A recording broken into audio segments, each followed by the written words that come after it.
eu sou a Cristina, você está no Relivrando e hoje eu vim compartilhar minhas impressões sobre esta deliciosa leitura desse livro do Graham Greene, que é Monsenhor Quixote.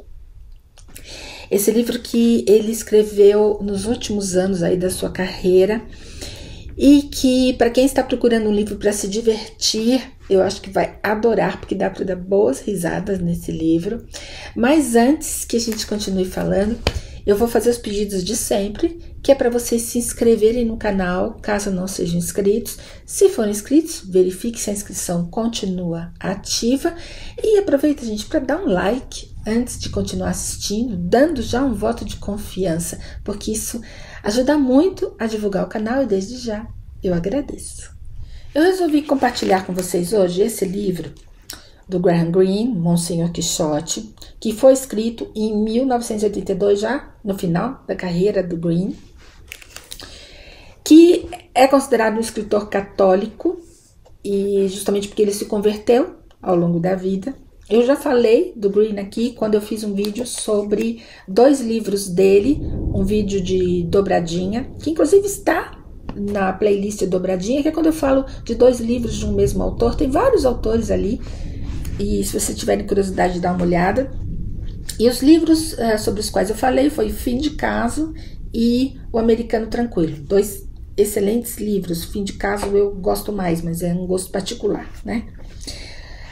E o fato do Greene ser um católico ou ter se convertido ao catolicismo faz com que ele coloque sempre esse tema nos seus livros, o tema da religião, sempre em contraposição a um outro tema qualquer. Ou o tema da traição, ou um tema político, como é o caso deste livro aqui, em que ele vai contrapor ao catolicismo o comunismo, tá? Esse livro aqui, gente, eu trouxe para vocês porque é um livro divertidíssimo. Então, se vocês tiverem oportunidade de conseguir um exemplar, mesmo que seja um e-book, um PDF, porque esse livro aqui, infelizmente, está esgotado no Brasil. Vocês só vão encontrar em sebos. Mas eu trouxe porque eu acho que vale a pena vocês irem atrás e encontrar esse livro, seja da maneira que for, e ler, porque é um livro muito divertido. E como já diz o nome, né, Monsenhor Quixote, ele vai fazer várias referências ao Dom Quixote dos Cervantes. Se vocês tiverem lido o Dom Quixote, vocês vão apreciar as referências. Se vocês não tiverem lido o Dom Quixote, vocês vão se divertir com o livro por ele mesmo, porque ele é um livro divertido.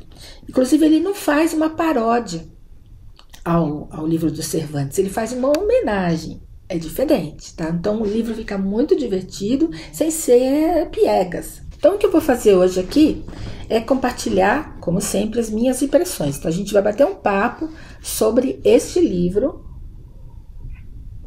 que conta a história de um padre, um humilde padre, de uma aldeia, que é elevado a Monsenhor pelo Papa por um engano, tá? Por um erro, vamos dizer, clerical. O protagonista aqui, que é o padre Quixote, ele mora em El Toboso, uma pequena cidade aí da região de La Mancha, na Espanha. Então, ele atua como pároco, né? Ele é um padre e ele é muito querido pela congregação, né? E, além disso, ele adora o livro do Miguel de Cervantes, o Dom Quixote, né? Cujo personagem tem o mesmo nome que ele. Então, a brincadeira na cidade é dizer que o padre seria um descendente do Dom Quixote, né? E o padre entra nessa brincadeira porque ele é uma pessoa super, super de bem com a vida. É um padre delicioso. É daquelas pessoas que você adoraria encontrar uma vez na vida para poder bater um papo e rir um pouco, porque é assim que ele é. Ele é muito divertido. E em homenagem ao personagem que ele tanto gosta e com o qual ele é identificado, ele chama o carro dele, que é um carro vermelho, daqueles pequenininhos europeus, nem sei que marca é, e que tá cheio de problemas, velho pra caramba, ele chama de Rocinante, que é o nome do cavalo do Dom Quixote, né? Então vocês veem que ele entra na brincadeira, né? E quando o padre recebe a notícia que ele não entende por quê, ele foi promovido a monsenhor, ele começa a ter assim umas dúvidas na cabeça dele, né? O que está acontecendo, né? E ele não entende nada, mas ele começa a imaginar que esse novo cargo vai trazer para ele algumas responsabilidades que ele não estava preparado para assumir, inclusive ter que abandonar a sua própria congregação, né? Então ele resolve tirar algumas férias merecidas, né? Porque ele nunca tirou férias, para poder refletir sobre o assunto e sobre as responsabilidades que a partir de agora ele vai ter que assumir. Esse padre tem um inimigo, vamos dizer, um inimigo, né, na aldeia, que é o bispo responsável ali pela diocese a qual o padre pertence, né?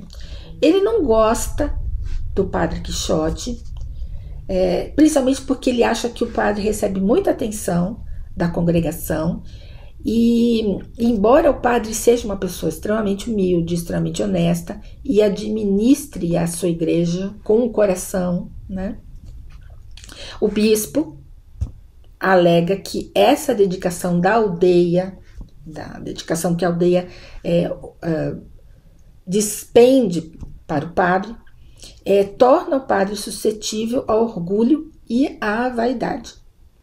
E é interessante porque o bispo, né, quando fala isso, e a gente percebe isso no livro, ele deveria estar olhando para o espelho, tá, gente? Porque quando ele fala sobre orgulho e vaidade, né, é o que ele vê. Só que, na verdade, ele não vê. Ele coloca isso nas costas do padre, né? Mas é típico, né? Ele sente ciúmes do padre, ciúmes desse amor que a congregação despende ao padre e não despende ao bispo, tá? Então, quando o padre fala, vou tirar umas férias, o bispo, inclusive, incentiva, vai tirar mesmo as suas férias e quando você voltar, a gente vê o que faz da vida. Porque a intenção do bispo é realmente tirar o padre dali, tirar dessa congregação, tá?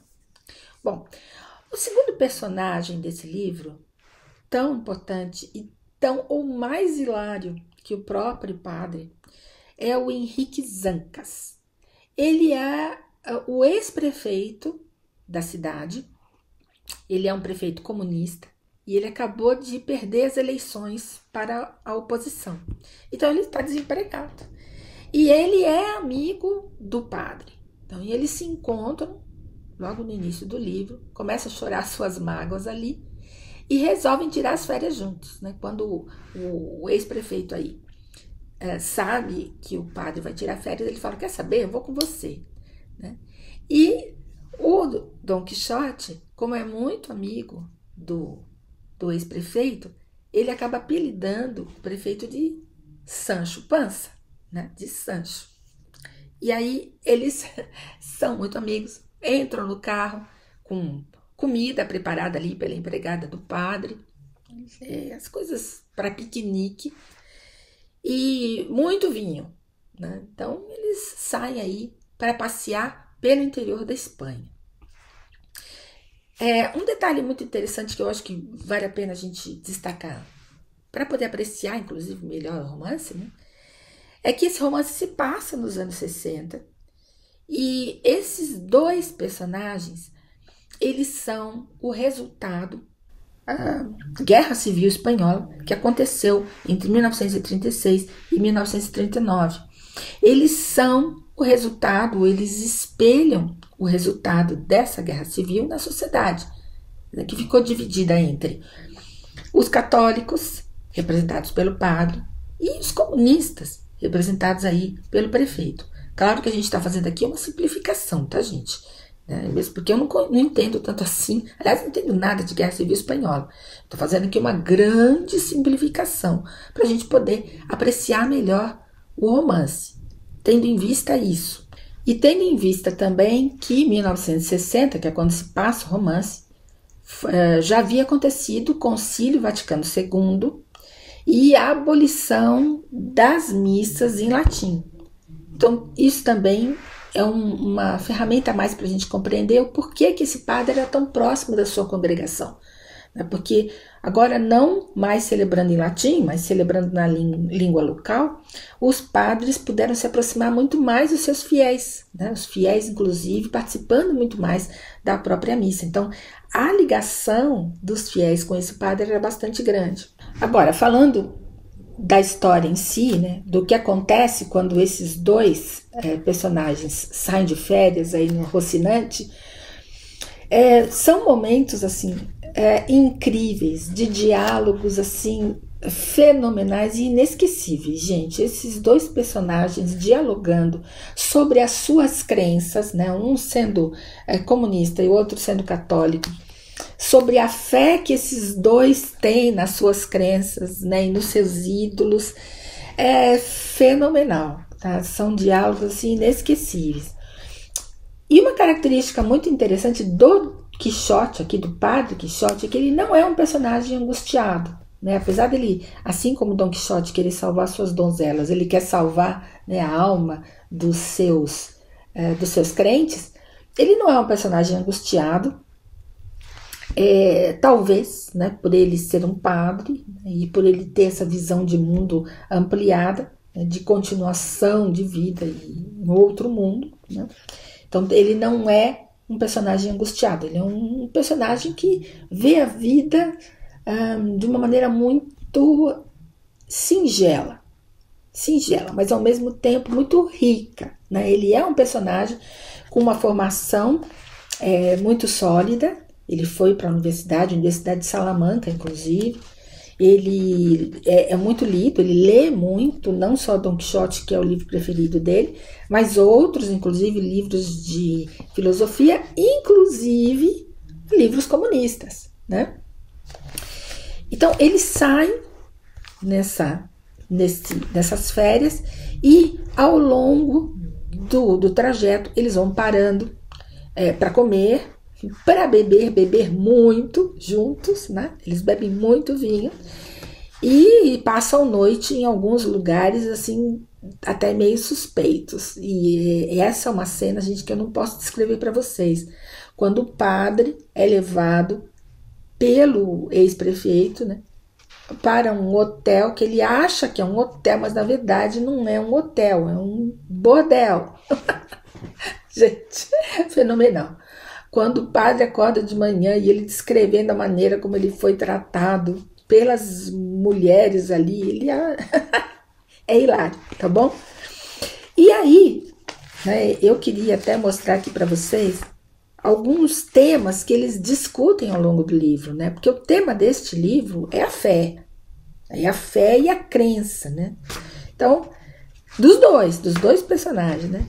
Então eles vão discutir aqui a Santíssima Trindade, e aí o nosso comunista aqui de plantão vai falar aquela famosa frase, né, que a religião é o ópio do povo, né, e aí eles vão discutir sobre essa frase e vão discutir sobre o que é a Trindade, né, Trindade cristã. Eles vão falar sobre o filho pródigo, né, vão discutir essa paródia, não, como é que chama? Parábola do filho pródigo, nossa, enrolou tudo aqui. Eles vão falar sobre o humanismo cristão, tá? Vão falar sobre, olha, tá vendo os diálogos deles? Não são nada superficiais, viu, gente? São diálogos bastante profundos, em que os dois vão dar os seus pontos de vista, né? E aí, em dado momento, inclusive, o padre vai falar assim: mas, Sancho, a sua fé é tão profunda quanto a minha. Você também tem o seu Deus, né? Assim como eu, né? Mas o meu Deus é transcendente. O seu Deus não. Tem uma passagem aqui em que o Sancho, falando sobre essa evolução humana, né, ele fala que sem o Marx, né, o sujeito não consegue ter consciência de classe. Sem ler o Marx, sem entender as razões que o Marx dava para a história, né, e para o ser humano estar no momento que estava, ele achava que o sujeito não conseguia entender o que era, ou não conseguia ter consciência de classe, e, portanto, ele não conseguiria evoluir. E aí o padre fala, mas precisa disso? Você precisa ter consciência de classe ou você precisa ter consciência da espiritualidade, né? Ou do seu Deus? E aí eles vão discutir essas coisas aqui. E tem um momento que eu acho que é um momento muito importante dentro do livro, que é quando o Sancho confronta o Padre Quixote, ou Monsenhor, agora, né? Quixote, com a sua fé, em que ele fala que o Quixote, né, o Padre Quixote, vive como o Dom Quixote vivia, vive uma ilusão, né?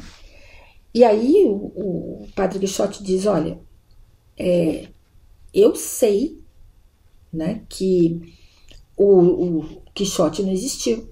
Eu sei que ele é um personagem de livro, mas o fato de eu brincar com esse personagem, né, assumindo o seu nome, que foi me dado de batismo, né, mas assumindo ser da família dele, assumindo meu carro chamar Rocinante, quer dizer, quando eu entro nessa brincadeira, não significa que eu não tenho consciência de quem eu sou, e consciência onde eu estou, e consciência no que eu acredito, né? Inclusive ele fala, olha essa frase, eu acho muito importante no livro, né? Ele diz assim, olha, eu sei o que eu penso, né? O padre fala, você pensa que o meu Deus é uma ilusão, assim como os moinhos de vento. Mas o meu Deus, ele existe, eu sei disso, eu posso dizer isso para você. Não simplesmente porque eu acredito nele, mas porque eu estou em contato com ele todos os dias. Isso é muito bonito, né? É muito bonito. E o livro está cheio de passagens assim, tá?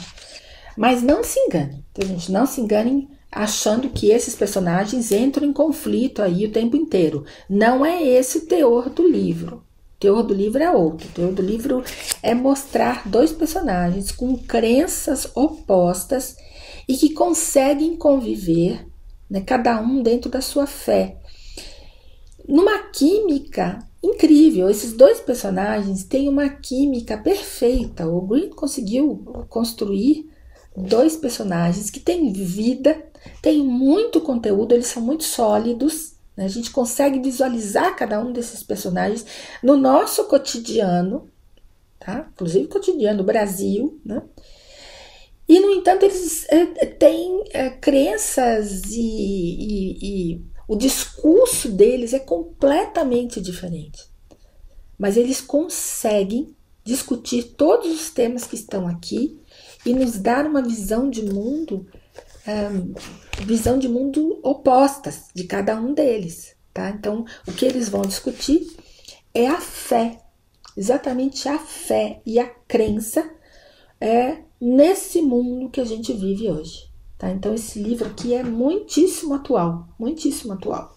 Por isso que eu quis trazer para vocês. E eu vou deixar aqui uma dica de filme. Esse livro foi filmado em 1985. Eu assisti, o filme é 100% fiel ao livro, então caso vocês não consigam ler, tenham interesse, então vocês têm ainda a alternativa aí do filme. E os atores que fazem o Don Quixote e o Sancho, respectivamente, são o Alec Guinness e o Leo McKern. Eles são, acho que até já morreram, porque na época do filme mesmo eles já eram velhos. Mas vocês vão reconhecer, quem gosta de filme vai reconhecer os dois atores, eles estão impagáveis, cada um no seu papel, perfeitos, tá? Então você que lê o livro, depois vai ver o filme, vai ter certeza de que esses dois atores nasceram para esses papéis, tá? Então assim, tá aí uma dica, caso vocês não consigam encontrar o livro e tenham interesse de conhecer a história. Inclusive os diálogos estão no filme também, tá? Então é isso. Eu espero que vocês consigam encontrar esse livro aí em algum sebo. Se vocês não encontrarem, procurem aí um PDF, alguma coisa aí da vida, porque vale muito a pena ler esse livro. Vocês vão encontrar esse livro em espanhol, vão encontrar em inglês, aí vocês encontram mais facilmente. Então quem puder ler aí nesses idiomas, ou qualquer outro idioma, eu também sugiro, tá bom? E é isso. Eu espero que vocês tenham gostado. Espero que vocês leiam Graham Greene. É um escritor assim que não está na moda. Ele já esteve em algum momento. Ele tem seus altos e seus baixos, mas eu acho que mesmo assim, pelo menos as coisas que eu li dele, os 3 livros que eu trouxe aqui para vocês, são muito bons e vale a pena ser lidos. Esse aqui, Monsenhor Quixote, é fenomenal, tá bom, gente? E é isso. Uma excelente semana para vocês.